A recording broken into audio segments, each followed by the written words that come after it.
Welcome to Luca and Miguel. Enjoy the video. You start by verifying the device supports standby mode and that firmware is up to date. This prevents compatibility problems. Once done, save your work and close heavy apps so background tasks won't drain power.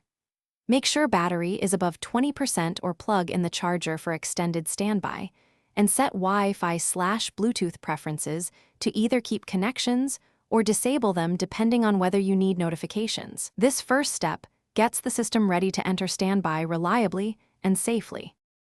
You now trigger standby using the system menu, select Power then Standby, or press the dedicated standby key if available. That ensures the correct sleep state.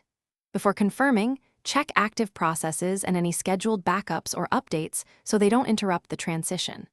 Once initiated, watch the status LED or on-screen indicator to confirm the device entered standby properly.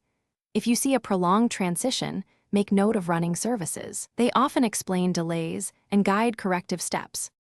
You finish by waking the device with the power button or configured keyboard shortcut, then wait 5 to 10 seconds for full resume. This gives devices time to reinitialize drivers. If the device is unresponsive, perform a soft reset or briefly disconnect and reconnect the power source. Avoid hard resets unless necessary. Once resumed, inspect event logs for failed drivers or power-related errors so you can fix root causes and prevent future standby failures. This single trouble. Thanks for watching and please subscribe. It's the best investment you'll ever make.